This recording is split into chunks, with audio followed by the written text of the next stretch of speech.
yang dimainkan oleh Haruki Hoshi. Johead-nya mematikan pergerakan Kairi dengan Fanny-nya dia. Tapi langsung kita masuk ke dalam fase draft pick di mana Grok dan Faramis sudah mulai di-ban dan Onyx berkesempatan untuk menjadi second picker. Oke, ini dia game pertama Grand Finale The Royal Bestie. Asik nih, namanya sekarang Royal Bestie nih. Ingat ya teman-teman ya, ini dari playernya aja, R7 aja udah mengatakan ini Royal Bestie. Ini menandakan persaudaraan mereka juga. Betul. Jadi diharapkan dari super fansnya, kalau gue tuh udah yakin super fans yang offline nonton di sini, mereka semuanya adem banget. Anteng, mereka semuanya bersaudara, mereka nyanyi-nyanyi, joget-joget. Bareng-bareng di depan. Tapi buat teman-teman yang di kolom komen, yuk kita juga damai, kita bikin, kita coba ramekan hashtag respect di kolom komen. Kita ramekan, kenapa? Karena kita satu komunitas dari Mobile Legends Bang Bang Indonesia. Dan dua tim inilah yang akan mewakili Indonesia nantinya di M4. Oke, kalau gitu kolom komentar ramekan hashtag Royal Bestie. Ayo, coba. Absen, ayo bocil-bocil kehidupan. Ayo, bocil, ayo, teman-teman yuk, kita ramein yuk. Tapi Pak Polo kita akan bahas draft sedikit. Oke. Grok ditutup Keyboy, Kadita Keyboy, Fanny Kairi, Akai Albert, Faramis juga ditutup Valentina. untuk seorang Clay. If Clay, respect band, power dari kedua belah hero. Aku melihat para pemain dari tim RRQ melepaskan sebuah Pakuito ataukah dia akan mengamankan hero lainnya. Di sini karena masih banyak hero yang lain tapi ternyata one-one untuk seorang Skylar. Wow. Game pertama. 1-1 satu kali lepas dan itu dipakai satu-satunya juga oleh Haruki Hoshi. Kembali Kemarin. dilepas. Akhirnya hari ini dilepas kembali. Dan ini yang menjadi pertanyaan loh.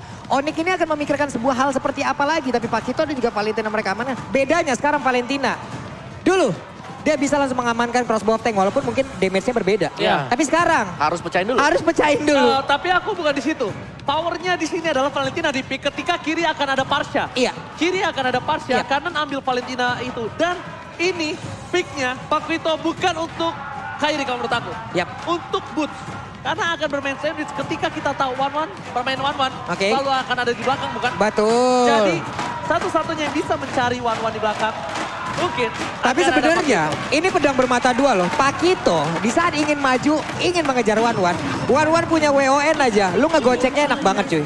Hanya tinggal ngegocek, weakness lu pecah, lu lari ke kerumunan teman-teman, lu kelar Pak. Yes, Oke, itu tapi dia. Esmeralda. Wah. Cow. Tapi langsung link.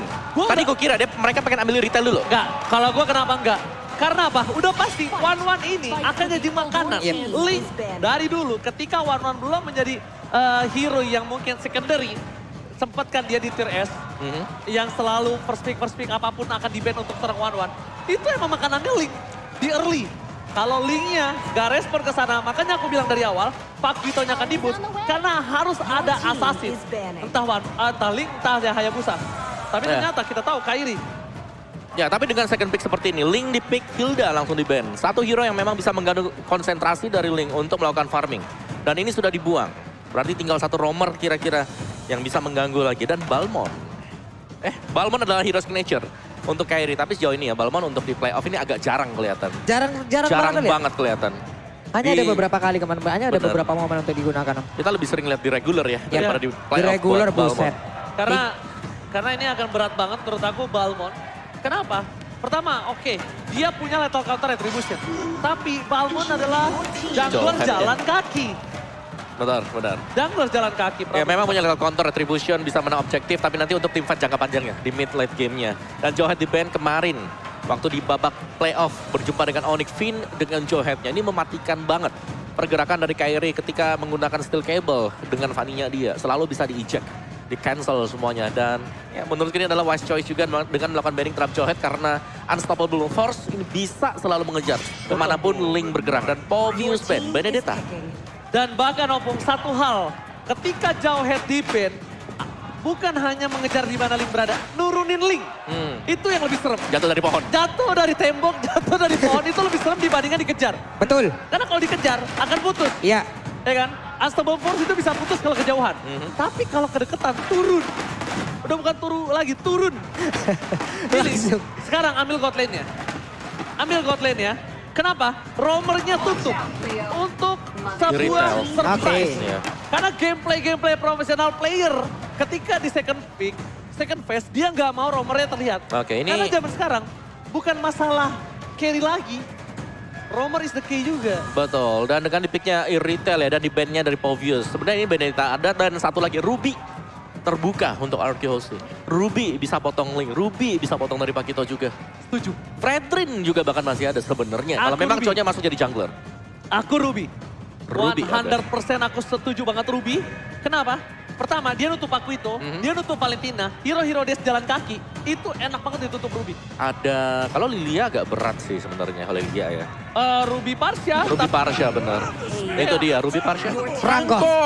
Oh my Is God. back. Udah lama nih kita nggak ngeliat Franco ini dimiliki oleh Vin. Kita tahu bagaimana track recordnya ya. Ini adalah hero power dari masing-masing hero yang ada di RRQOC juga. Mancing mania mantapkah hari ini?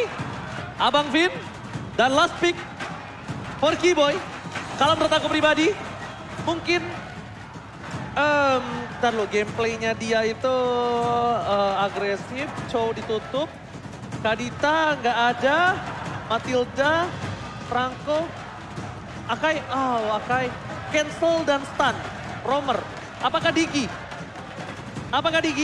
Mau Digi, sebenarnya kalau Digi sulitnya nggak punya badan di depan, dan Lolita itu dia. Jawaban untuk 1-1 juga. Kalau untuk Lolita. Tapi Lolita di sini bukan tank yang benar-benar tank. Karena ada Chow yang mengganggu nanti. Oke, ini dia. 5 draft telah terpilih untuk Onyx, 5 draft untuk RRQOC. Sama-sama meng-counter, sama-sama dengan power mereka. Ingat, mereka bermain di best of 7 series.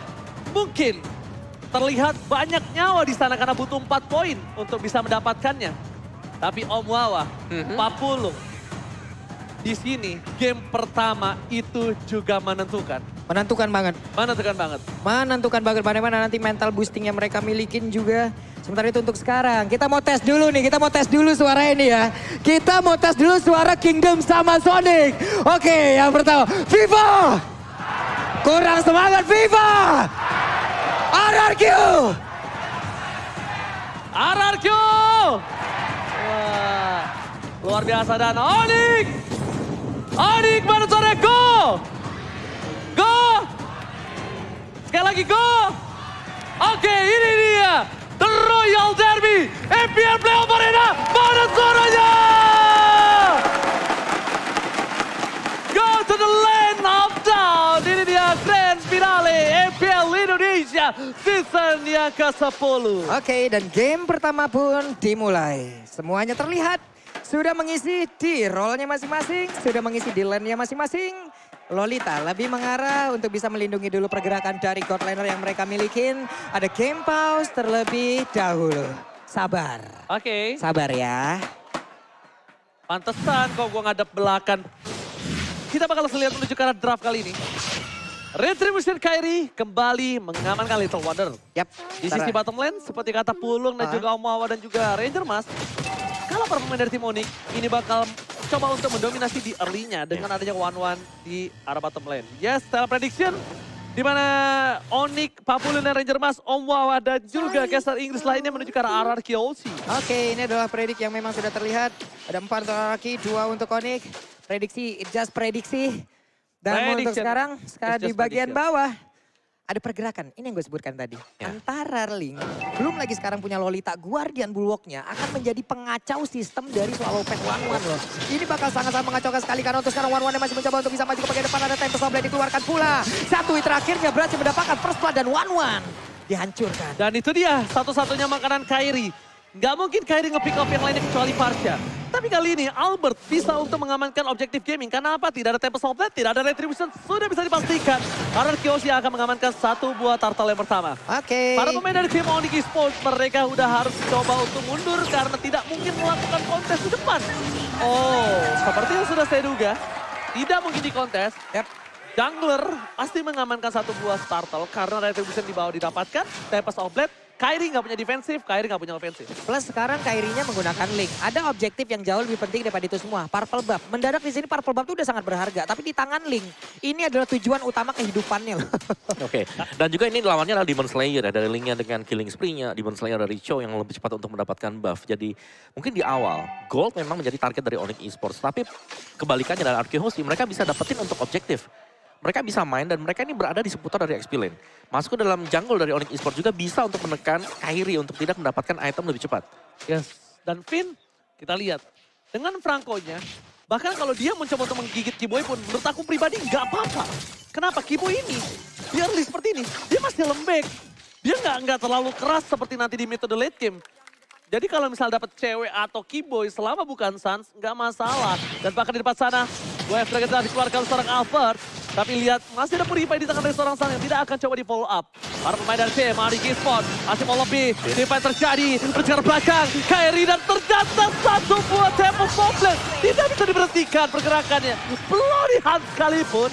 Gak bisa membuat seorang Kairi ditumbangkan karena no source damage. Yap, dan Skylar masih sangat butuh item. One masih sangat butuh item, menambah mobilitasnya, menambah pergerakannya. Di bawah ada sebuah hal yang dilakukan di mana Parsianya mulai mendekat, namun tadi satu Bloodhound-nya ini memang digeser terlebih dahulu ya. Belum selesai loh Bloodhound-nya tadi. Betul banget.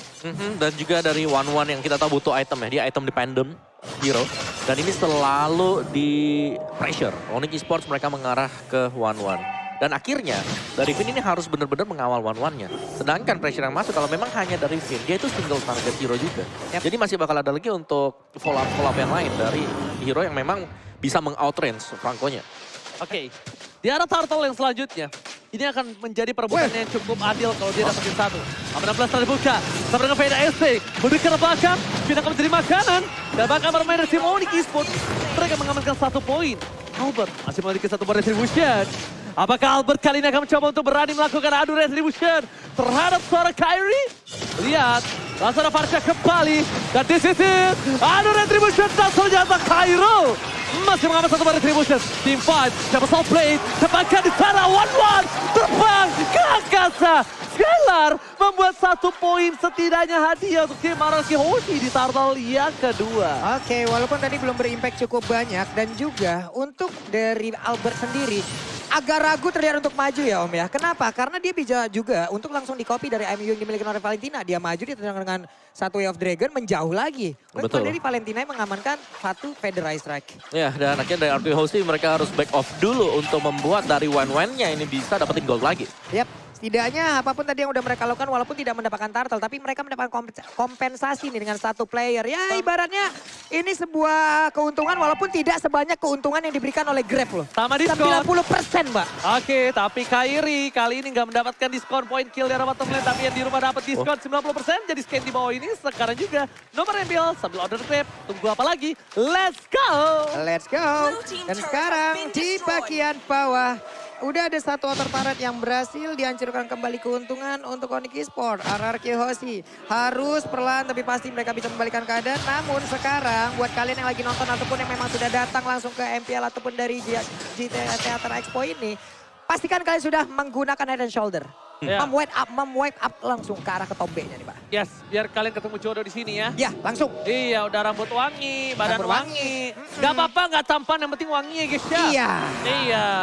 Jangan kayak gua. Kenapa cuy? Udah wangi, gak tampan, gak apa-apa, tapi Bloody Hand dikeluarkan untuk Albert. Cuma di tangan arah Hoshi, tapi nomornya flash. Albert take down, dan bakal lihat seorang Kairi mencoba untuk memberikan damage satu kill. Look at triple kill. Skylar mencoba untuk terbang, fokus ke arah belakang. Pedal strike for defensive, tapi cewek nampaknya masih mau lebih. Dan bahkan looking for mania Kairi. Wow, ini dia serangan dari berbagai arah dilakukan oleh pemain Onyx Esports. Federal Strike memang di pop up dan itu mengarah tadi ke area dari Purple Buff. Tapi cinta cewek dan juga beberapa pemain Onyx lain yang mereka masuk dari mid loh Om. Ya, dan juga dari Albertnya yang harus terpick off di awal yang membuat mereka gak bisa untuk melakukan 1 buah single target lock. The Way of Dragon dikeluarkan untuk berhasil mendapatkan Dibalas. The Way of Dragon dengan Purify Gaming Stars. Respect terhadap seorang Albert. Tidak bisa mengeluarkan 1 buah The Way of Dragon. Dan bahkan kita lihat dari segi retribution yang Albert gak berhasil mendapatkan orange buff maupun Wawa. Yes, masih dengan Clock of Destiny untuk Farsha ya. Jadi masih butuh item lagi Sans. Dia sudah punya Genius One, dia sudah punya Enchanted Talisman. Sedangkan dari Marksman-nya masih dengan Corrosion Shard. Belum jadi Demon Hunter Sword. Ini berhadapan dengan Windtalker plus Berserker Fury. Cewek, jadi ini udah jadi banget iritelnya. Cewek mau ini nih WON. WON. WON banget dia. Dia tahu dia lawan One kalah. Dan kalau bisa kita bilang, dari seorang Skylar ini alhamdulillahnya masih mendapatkan menit yang ke-7. Yep. Dia tinggal bawa lagi menit ke-10, 15, 20 dia akan bisa sustain. Dan dari Steel Leg Plate. Ada 2 Steel Leg Plate. Fokus ini akan menuju ke arah Blade Armor. Sudah bisa dipastikan untuk seorang dari Skiboy ini ingin sustain. Karena dia tahu ujung tombak Arkeosi itu terpaku oleh 2 player. Bukan Trisula. Tapi cuma 2 ujung tombak. Ini mereka juga harus pintar-pintar untuk melakukan kalkulasi ya. Karena untuk 1-1 itu bisa aja di counter sekarang Golden Bullock ada. Yeah. Purify juga udah bisa. Belum lagi untuk nanti entah itu Winter Trenchant dan barusan yang kita sebutkan Guardian Bullock. Mengacaukan segala. Swallow Pet gagal. Ini juga gagal dari Iron Hook yang sudah dilemparkan. Oke. Kalau misalnya yang gue lihat ya. Kalau dari seorang Sans ngambil Parsha, ini mau team fight. Dia mau agresif. Dia mau agresif banget. Dia bakal coba memaksa team fight, tapi gue nggak tahu team fight-nya akan di mana. Menurut dari waktu yang ada di sini, sebentar lagi team fight itu akan ada di Lord yang pertama. Oke. Kemungkinan besar akan ada team fight besar di sana. Kalau saat ini udah ngambil ke arah Parsha. Tapi kalau ngambil ke arah The Wild Dragon, mereka akan defensif. Biasanya dia akan main defensif di purple-nya dari seorang Kairi. Yeah. Jadi bisa terlihat gameplay apa yang akan terjadi dari Onyx Esports dari apa yang diambil Sun. Ya, tapi sebentar waktu ya Onyx Esports mereka sedang agak melakukan tempo lambat. Oke. Linknya masih ada di belakang, masih farming dulu. Dari boots-nya lah yang melakukan split push yang kita tahu. Nanti masuk ke late game juga Onyx mereka punya power. Mereka bisa memaksimalkan link. What? Itemnya jadi. Mereka bisa ada di mana-mana. Keyboy yang dapat Keyboy armor buff. Dengan satu lemparan roket. Dan bahkan all in. Sans akan coba untuk menggigit kembali. Pakito harus mendapatkan 1. Skylar memilih untuk mundur. Baru main dari tim Onyx Esports mereka memiliki 6.000 gold difference. Tapi ternyata Sans udah cepet ya. Oh dia tuh mainnya cepet. Dia nggak mau terlihat gameplaynya. Jadi ada Feather Strike dipakai, ada Bloody Hand dipakai. Yep. Dia nggak mau megang lama Opung dan juga Bambulu. Oke, dan Lordnya pun sekarang tanpa adanya kontes yang begitu berarti. Tadi Flicker udah dikeluarkan pula oleh Lolita ataupun Kiboy itu sendiri. Hanya saja memang tidak kena, cuman IMU di sini bekerja cukup ekstra ya. Iya betul. Menurutku juga dari Vin tadi terlalu cepat ya untuk dia melakukan flicker, bloodhound. Karena follow up-nya masih terlalu jauh dari belakang. Oke. Tapi itu gameplaynya Vin gak sih? Iya, tapi butuh koordinasi juga sebenarnya. Kalau sendirian, tumbang, akhirnya Lordnya gak ada yang kontes. Dengan adanya Winter, Sans ini akan coba memaksa Nge-bait. Skylar terbang ke dia. Nah itu lagi Dia tuh. bakal nge-bait. Ini yang tadi gue sebutin. Sekarang godaan untuk 1-1 tuh banyak banget Pak. Guardian Bullock 1, Winter 1, Purify juga. Solo petnya aja ataupun mereka mencoba untuk bisa mendapatkan minus point. Digagalin bisa juga dengan 1 Purify. Jujur ya, gua kalau jadi 1-1 ini, target utama gua Kairi. Karena cuma Kairi yang datang ke 1-1. Ngerti gak? Gua nggak harus ngejar ke depan. Itu pun bisa di counter. Tempest of Blade Pak. Itu dia. Jadi gimana caranya? Banyak. Enggak, kalau menurut gua Tempest of Blade itu enak triggernya. Lu poking damage, Kairi akan dengan cepat melakukan satu buah Tempest of Blade. Tapi gimana caranya? Kairi ini nggak terpick off. Purple buff sudah diamankan oleh seorang Kairi. Menuju ke arah top lane. Pada aspek for defensive. Clay berada di tengah di poros dari tim Arkeosi. Oh my god, Baci Maria mantap! Berhasil mendapatkan Keyboy. Dua trigger yang bagus. Terbangkan. Lihat. Masuk ke Pro Kairi masih mau lebih. Dan mundur ke arah belakang. Gak bisa menyelamatkan apapun. Dan bahkan R7. Phantom Traffic Money. Berhasil menghajar anak backline. Walaupun ditumpahkan dari seorang Skylar. Tapi R7 setidaknya membuat Keyboy ditumbangkan. 2 untuk 2. Oke. Ini dia, R7 sudah mulai menunjukkan taringnya. Menit segini adalah area permainan, lahan bermain dari R7 itu sendiri. Satu XP laner terkuat yang ada di scene Indonesia. Yang memang sudah menunjukkan lagi taringnya nih. Oke, damage deal by Axe, di mana Sans menjadi top damage deal. Ya, dengan area yang dimiliki oleh dia, damage area Kairi juga sudah mulai menyusul di sana, tapi jangan lupakan R7. Clay, ini bisa menjadi kombinasi untuk Arkeosi kembalikan keadaan. Satu Falling Star Moon yang bisa di follow up juga dengan Feather Airstrike. Dan Sans, atau bahkan mungkin dengan Marksman ya, dari Iritel yang range-nya nggak terlalu besar. Kalau memang bisa terkena combo. Tapi Arkeosi mereka harus berhati-hati. Karena Iron Hook dari Vin tadi berulang kali ketika miss langsung dibalaskan dengan serangan Onyx Esports. Dan Players Gold by OBS Gold masih untuk Kairi dan juga cewek. Oke, dan kalau misalnya kita lihat, satu momen team fight tadi yang berhasil didapatkan oleh Vin itu berhasil membuat waktu lebih lama untuk Skylar. Makin lama, Skylar makin kuat, Clay makin kuat. Yep. Dan bisa kita bilang, di mana akankah cewek ini akan terkena trauma dari R7 kembali? Oke. Seperti Royal Derby di Upper Bracket. Tapi lihat, Waduh. Albert terperangkap tiba-tiba. Kairi masih mau lebih. One. Di belakang utama. 1-1. Dan ternyata double kill didapatkan cewek. Ini bencana. Lo terbuka. Tapi bloody hand. Triple kill. Looking for Maniac. Nampaknya R7 kalau masuk dia bisa ditumbangkan. Apakah bakal coba di aim? Oh my god, ini cukup berbahaya. Bester menggunakan sangat bebas. Para pemain tim Arkihoshi. Tersisa 2. Fokus ke base-nya. Ini bencana untuk Arkihoshi. Mereka harus clear minion. Dan bahkan apakah Deden Sevrom Arkihoshi tapi nampaknya Oni berhasil mengamankan game yang pertama. Di game yang pertama berhasil diamankan oleh Onyx Esports. Cerita yang sama di final upper bracket kemarin. Betul sekali. Mereka berhasil untuk memenangkan di game yang pertama. Onyx apabila ingin menang, mereka hanya tinggal harus konsisten. Karena Arkihoshi sudah banyak cerita, sudah banyak track record di mana mereka kalah di game pertama, game kedua, lalu mereka mengamuk, menghabisi tim lawannya. Kalau menurut aku, draft balik lagi. Draft yang aku tadi singkat, ketika draft yang sangat kuat dari Onyx, bahkan dari Albert untuk head to head dengan seorang Kairi. Ini berat untuk Albertnya. Kalau tadi roamernya ada Matilda, itu kasusnya berbeda. Karena Matilda di-ban sama RRQ. Yes, kalau Matildanya di RRQ, menurut aku, itu akan menjadi keuntungan RRQ. Dan juga mungkin ya dari balik lagi Iron Hook yang miss.